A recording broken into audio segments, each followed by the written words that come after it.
Plain Daffy is a 1944 Warner Brothers cartoon directed by Frank Tashlin with a story by Warren Foster, and we have Mel Blanc voicing Daffy Duck. We also have Sara Berner voicing Hatta. And if I do pronounce that as Matahari throughout this, I do apologise.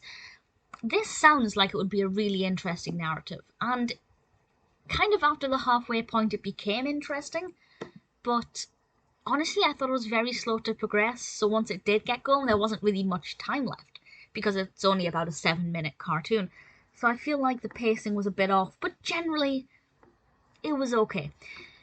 Hatta, this character, this is set during the Second World War, of course, has tricked this pigeon who is on a mission, and this pigeon does not return. So Daffy Duck decides to step up to take the mission on because they assume that something awful has happened to this pigeon. Daffy Duck steps up and says, I will do the mission. And he flies out confident that nobody will be able to stop him or trick him. But then he meets Hatta, and the safety of this secret mission is uncertain. And I was curious enough.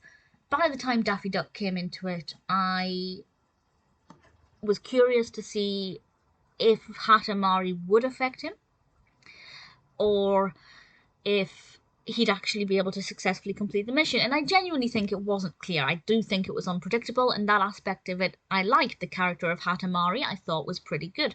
But as I said, I don't know if it took exactly half of the cartoon to actually get Daffy Duck in it, but it certainly took quite a long time. So by that point, I didn't have an entirely favourable outlook for the cartoon.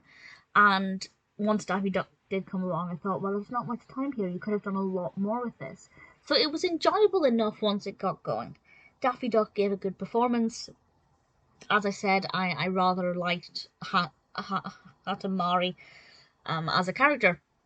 It's interesting, it's thought-provoking in some ways, it's unpredictable, credit where it is due, well animated, absolutely, and got a decent use of sound effects and things, so it's not a terrible cartoon. But I feel like they could have done quite a bit more with it than what they did. Maybe that's just me looking for more than it's offering, but usually the pacing is fine with Daffy Duck cartoons. I generally don't have a problem with that. So this did stand out for me as being a bit of an anomaly. I would recommend Plain Daffy if you're a fan of Daffy Duck, or if this sounds like a cartoon you'd like, but it's definitely not going to be in my list of top 10.